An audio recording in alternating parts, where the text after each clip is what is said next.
we'll do the live thing first. Like,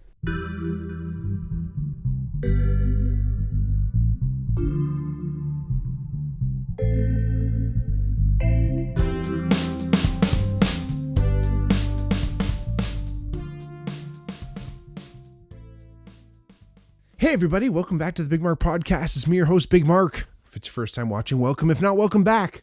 Like I always say, if you ever want to reach out to the podcast for any reason, let us know if you want to, come on as a guest or join us here in any other capacity, whether you're writing in or asking a question or suggesting a topic potentially for future episodes. I'm super excited to chat with anyone who would like to come on. Hopefully we vibe and everything makes sense and we can get you on here. But again, there's one of those things where it's like, I always hope to have people come on and, it's sometimes scheduling and all that stuff has to work out and all that stuff. So again, reach out and maybe we can do something. So again, thank you all for listening.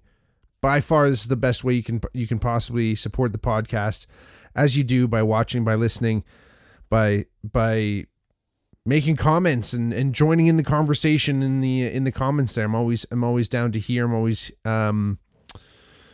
waiting for anyone to lend their 2 cents in, because again, I'm just a guy over here, talking shit and making things up half the time. No, I'm just joking, but hey, aren't we all? Again, like I said, thank you for being here. It's the best way you can support us. If you do want to support us a little bit more, do engage in the conversation. Do make those comments, like and share, and tell people about the podcast. And of course, check out our Patreon, patreon.com/BigmarkPod, for a couple other ways to donate to the podcast as well. So again, thank you all for being here.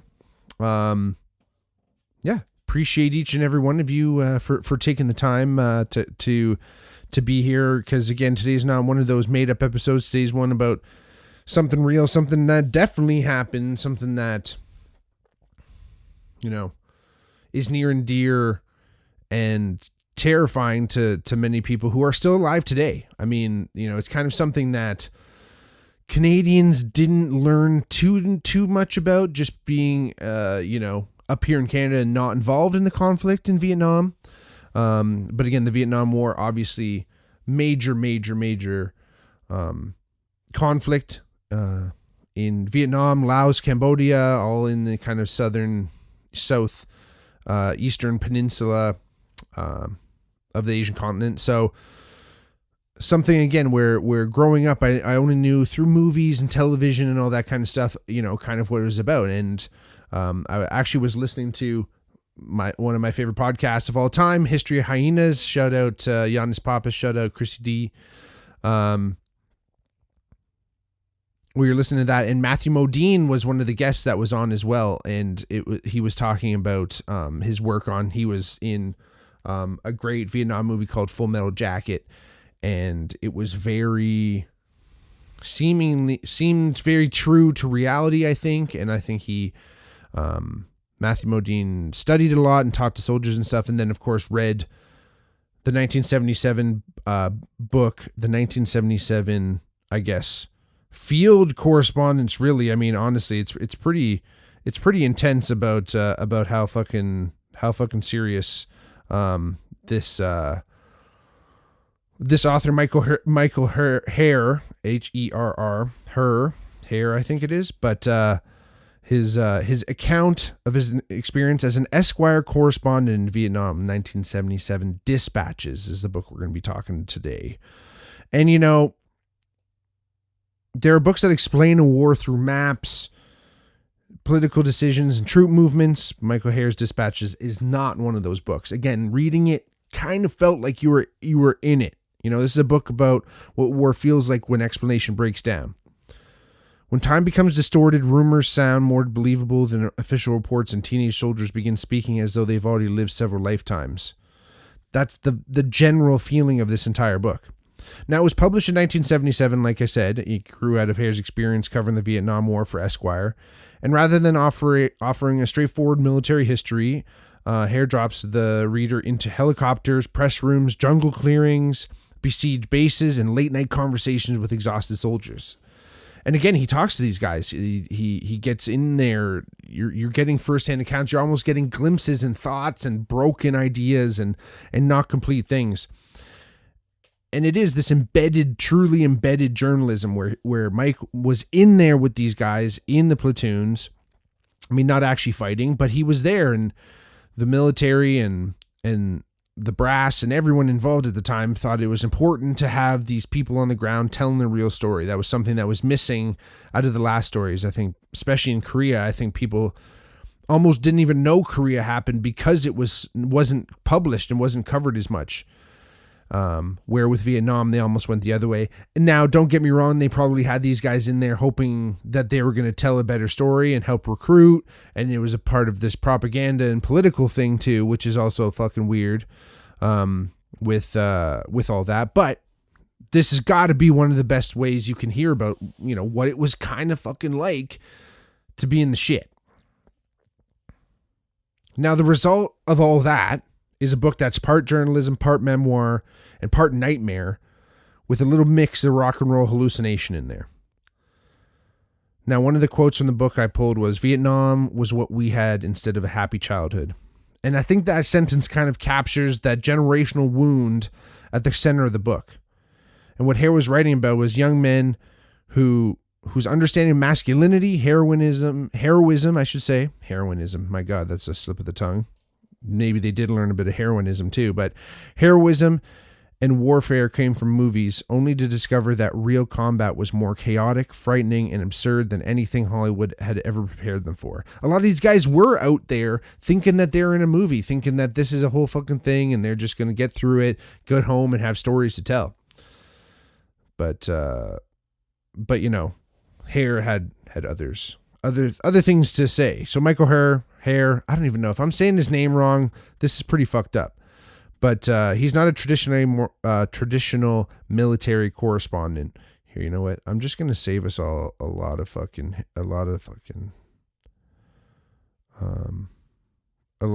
trouble here. Let's just see. Bum ba-dum bum bum. Yeah, Herr. Or if it's German, it's Herr, like Herr, like Frau and Herr Brucker.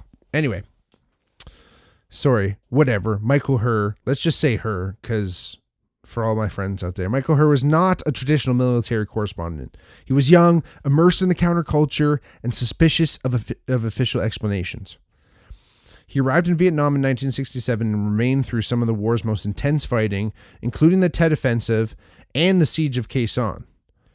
Unlike reporters who stayed close to military briefings, Herr spent time with the combat troops, helicopter crews, photographers, and other correspondents. Because like I said, there's all these other correspondents there.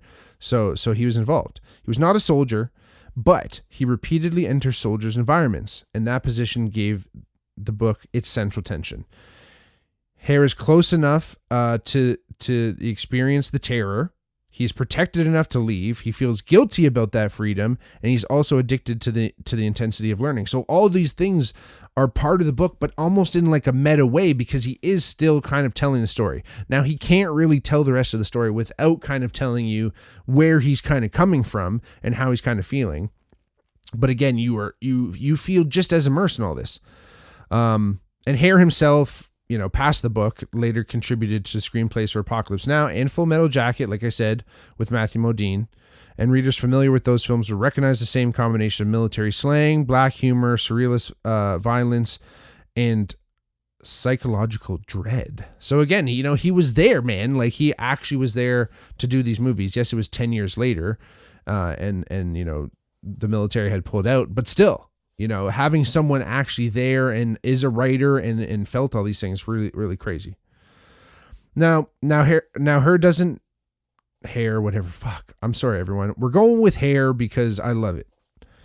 Herr does not pretend to be an objective observer floating above the action. He admits that Vietnam changed the way he saw, remembered, and told stories, and the narrator becomes another damaged participant, someone trying to document the madness while slowly absorbing it. And I think that's what makes this book really interesting, is that it's almost like from start to finish, you can see how he kind of kept some of the essence of his notes, almost the essence of what he was writing in there for long enough that, you know, there was an evolution of that voice through the book, which is super interesting.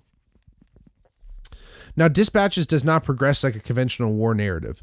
There's no clean beginning, middle, and end. The chapters move through memories, battles, conversations, battles themselves, rumors, and sudden images. A helicopter ride may lead into a story about a soldier, which leads into a reflection on American movies, which leads into the image of death. So again, it's kind of one of these things where, you know, it reflects his central argument. That fragmented structure kind of reflects that idea that Vietnam could not be understood through reassuring language traditionally used to describe war. And that's was one of the biggest things that was different about this war than many other wars. Officials spoke about progress, territory, statistics, and body counts. The people on the ground experienced confusion, exhaustion, fear, and an enemy who could appear and disappear almost at will. One of the quotes in the books is, "The ground was always in play." And Herr describes an environment where American forces may control the sky during the day, but the jungle, tunnels, and darkness belong to someone else.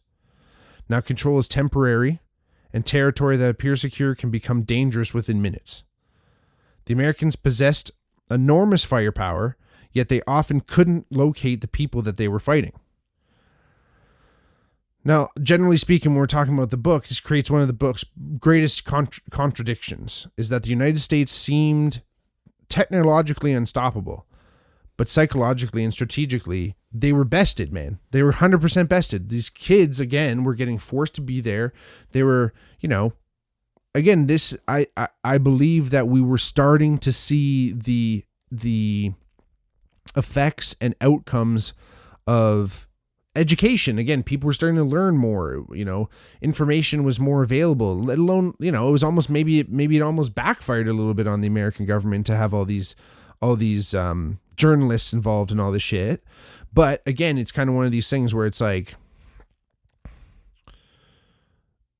these people were involved in these situations where it's like, they knew how bad it was, and where, you know, maybe even in the previous wars, in World War I, in World War II, even in Korea, maybe there was something to stand for, and you were worried about, you know, the remnants of things happening and the carryover from the previous wars, or, you know, you knew that Hitler was trying to take over the world. At least that's what they told everyone. And you bought it because there wasn't enough information, and you didn't fucking go looking for it, maybe to tell you otherwise. And yeah, of course, that's what history tells us.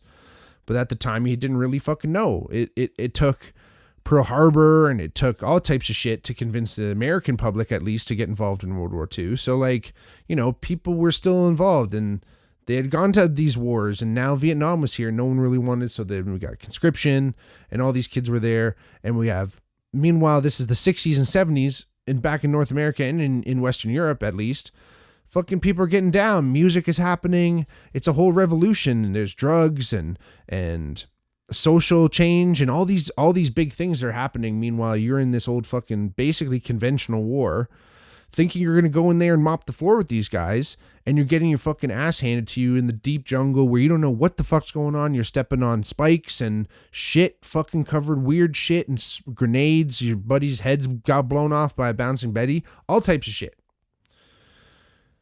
Now, this is what I mean.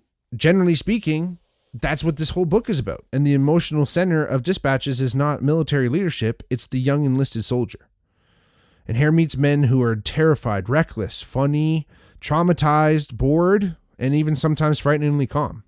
Many are still teenagers. They carry weapons, drugs, music, and pieces of home.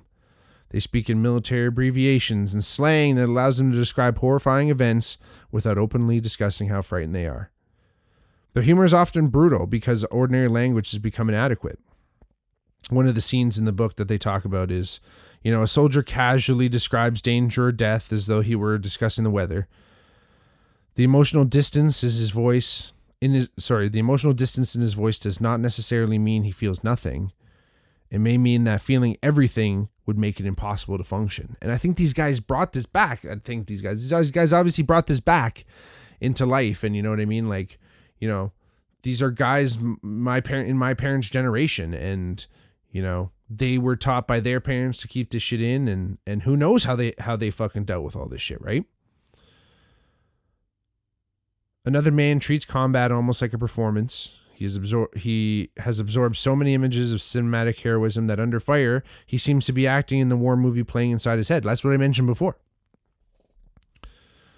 And Herr's fascinated by the relationship between fear and performance. Some soldiers adopt personalities: the fearless killer, the burned out veteran, the comedian, the mystic, the man who claims nothing can touch him. These identities offer protection, but beneath them, Herr repeatedly finds frightened young men attempting to survive an experience that has overwhelmed their emotional vocabulary. Now, one of the book's most important themes is the influence of popular culture. Like I said, these kids are aware of what's happening. You know, they're gone. A lot of them that do make it through and get sent home, they're only there for, a year tops kind of thing. I don't know how quickly they're moving these guys through if they made it through, but we'll maybe do an episode on the whole Vietnam War. I mean, fuck, that's probably at least a two-parter, but at the same time, maybe we'll go into the more specifics there. But the soldiers that were involved anyway had grown up watching war movies. They know what heroes are supposed to look like, how soldiers are supposed to speak, and how courage is supposed to appear. And Vietnam destroyed all those expectations. But it also caused some men to imitate them even more intensely. It was almost like this psychological response. You had to go into this whole persona just to protect yourself. Now, again, there were cameras around, and they made this dynamic even stranger. There were television crews. There were other, like I said, this fucking Michael Herr was there himself. He was a journalist. At least someone was going to tell the story of this. And soldiers may have become conscious that their actions could have been transformed in images for audiences back home. War became reality and performance simultaneously. One of the quotes from the book is, "War is good for you." The line is sarcastic and disturbing, of course, but Herr recognizes that war possesses a kind of glamour, even when people know it's horrific. The helicopters, weapons, uniforms, music, and danger can generate an intoxicating energy. That attraction is part of what makes the book uncomfortable. Herr does not simply announce that war is evil and remain morally untouched by it. He acknowledges the excitement. He recognizes the seductive power of danger, and he understands why some men felt more alive in combat than they ever felt at home. And then he shows the terrible price of that feeling. The chapter that was centered on Khe Sanh is the book's most memorable sections. If for any of you who don't know, in Khe Sanh, the American base is surrounded. Put yourself there. The American base is surrounded. Artillery strikes constantly. Men wait for an assault that may come at any moment. The psychological pressure was nearly as destructive as the physical danger. One of the excerpts from the book was kind of like, talked about inside the base. Ordinary routines continue under extraordinary circumstances. Men eat, smoke, joke, sleep, and listen for incoming fire. They just kind of like went on about their lives. And the landscape is repeatedly blasted apart. Rumors move through the camp faster than reliable information, and everyone's all fucking scared and doesn't know what the hell's going on, right? So every sound may signal an attack. Every quiet period may be the pause before something worse. Khe Sanh became more than a military position. It was a state of mind. The soldiers were trapped between boredom and terror. Hours of waiting were interrupted by seconds of violence, and this rhythm kind of created a distorted relationship with time. Nothing happens, then everything happens. Then everyone waits again. Herr's language captured the feeling of nervous system that can no longer fully relax. Even when no attack is occurring, the possibility of attack dominates the present. People were living PTSD. The official story of Khe Sanh focuses on the strategy and military significance. Herr's story focuses on anticipation. What does it do to a person to live like that every day, expecting the landscape to erupt? And this is what all these guys were there for. This is what all these journalists went to Vietnam to figure out. They wanted to know what the hell is going on. And Herr writes about all these guys. He wrote about the photographers and all the other reporters that were covering the war. He said some were courageous, some were competitive, some were searching for truth, and others were searching for the image or story that will define their careers. The correspondents occupied a morally complicated position. They witnessed suffering, but they also transformed suffering into material. They entered combat zones and sometimes left when the soldiers couldn't. Herr understood the privilege and guilt attached to that mobility. You know, these people are there to tell a story. Yes, that's what they're being paid for, and they can leave at any time and they can go. And Herr knew that, and he felt guilty. And that's understandable because those soldiers couldn't leave. One of the excerpts from the book kind of read, after moving through danger with a group of soldiers, a correspondent may have returned to a hotel, filed a story, and attempted to behave normally, but the transition is impossible. The war follows them to the bars, conversations, dreams, and memories. You know, they almost got not even the best of both worlds, maybe the worst of both worlds when they went there and played soldier kind of thing. They still saw people fucking blow up. They still were scared for their own lives. Even though they were allowed to leave, they still were in there. For Herr, witnessing was not passive. To look closely at violence is to become involved in it. The reporters may not fire weapons, but they are altered by what they see. Some begin to crave the intensity, others became numb, and some are eventually killed or disappear. The chapter itself about his colleagues, Herr's colleagues, that is, carried a feeling of mourning not only for the individual people, but for the belief that anyone could pass through Vietnam unchanged. Now, Dispatches is commonly classified as nonfiction, but its relationship with factual reporting is complicated. Now, Herr later acknowledged using fictional or composite characters. Some conversations were reconstructed, and the narrative is shaped by memory, atmosphere, and literary technique. That creates an important question, though. You know, obviously, you're going to have to embellish things. Obviously, you can't just necessarily say the same thing over and over again. Like, you know, you do have to put some of these guys together. Maybe they weren't able to string a whole fucking sentence together. Some of these guys were fucked up, or who knows, right? But again, that creates an important question. Can a book be emotionally truthful while altering these literal details? Now, traditional journalism asks, of course, did this exact person say these exact words? Did the event occur precisely as described? And can every detail be independently verified, right? That's how fucking basically normal journalism works. But Herr appears to ask a different question. Yes, what did the war feel like? What patterns repeated themselves? What psychological truth is missing from official reports? Now, all those things ask very different questions. That doesn't eliminate the ethical concerns, of course, but those ask different questions. And sometimes how something feels might not necessarily be how something is. Now, readers should know this about Dispatches. It's not a transparent documentary record. It is a carefully constructed literary interpretation of experience. Now, the book may tell us less about the complete historical reality of Vietnam than it tells us about the reality experienced and remembered by Michael Herr and the Americans around him. But Vietnam civilians and combatants are largely outside the center of the narrative. Again, that limitation does matter. Ultimately, it's a powerful account of the American experience of the war, not a complete account of the war itself. Now, the war does not conclude when Herr leaves Vietnam, of course. Images continue returning, memories arrive without warning, the atmosphere of war remained embedded in his language and imagination. And I think that was kind of the trauma, the memory, and him coming home and having to live with the survivor's guilt. Again, this is one reason why the book itself feels like a collection of old newspaper reports This is one reason why the book feels less like a collection of old newspaper reports and more like a prolonged attempt to process trauma. Herr suggests that certain experiences cannot be neatly placed in the past. The people who survived continue carrying fragments of the war, faces, noises, jokes, landscapes, and moments when life could have ended. Again, this book was published years after Herr returned home. The distance is significant as well. Dispatches is not only about witnessing war, it's about the difficulty of converting traumatic memory into a story.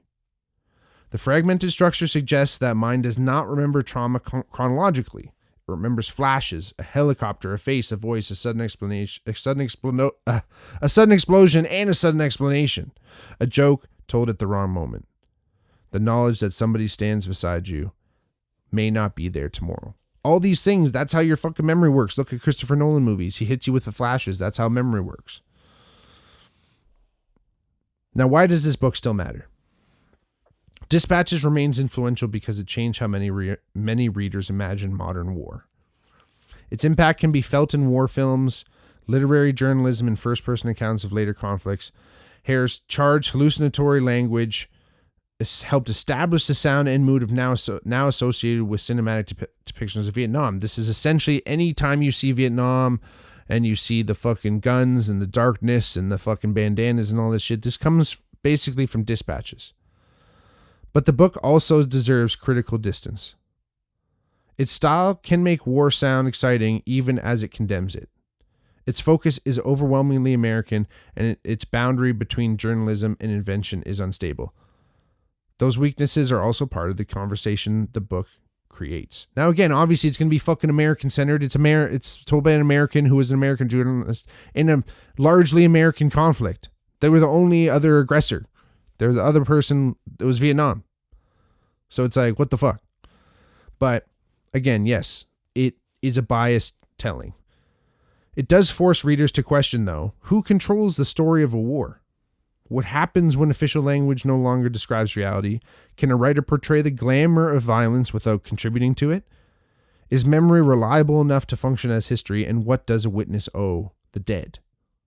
Again, all these things come into play. It's like, again, it's a meta book. It's a book that creates conversations, a book that makes you think. Now, Michael Herr's Dispatches does not give us a comfortable lesson about Vietnam. It gives us noise, fear, exhilaration, confusion, and grief. It shows young men imitating movie heroes while confronting a war with no recognizable heroic structure. It shows reporters attempting to observe events that eventually enter their own nervous systems. And it shows how a country can possess overwhelming military power while losing control of the story it tells about itself. Dispatches is not the complete truth of the Vietnam War. No single book could be. But it remains a powerful record of the war, of what the war looked and sounded like to one witness standing close enough to feel its heat and distant enough to survive and write about it. Again, this is a book where when I was done, I did listen to it, classic audiobook steez, but when I was done reading it, I felt like I had experienced something, a piece of the war. Obviously, I didn't experience the war at all. I was sitting on my fucking ass. But it gave me a feeling. It was an experience rather than straight fact, which is super interesting. That's why this episode exists on its own. It's not a history of the Vietnam War. But that is Michael Herr's Dispatches. Part war report, part confession, and part fever dream. Dispatches were the correspondence that they actually used to send back, the journalists and people from the field. When you send messages, they are called dispatches. Yes, it's a book about Vietnam, but it's also a warning about the stories people use to make violence appear meaningful. Until next time, keep reading, keep questioning the official version, and remember that sometimes the most honest account of chaos is the one that refuses to make it look orderly. Now, you should go check it out. Again, find the book, Dispatches, watch the movies, Apocalypse Now, Full Metal Jacket, get the whole feel, and keep listening to the Bigmark podcast. Now, if you have a family story, if you your fucking self are listening to this podcast and thank you for your service, of course, and my God, that must have been fucked up. So let me hear about it. I know one of my friend's uncles was intimately involved in the conflicts over there. So again, thank you all for listening. We'll see you next time around the bend, down the river, as they say. Peace.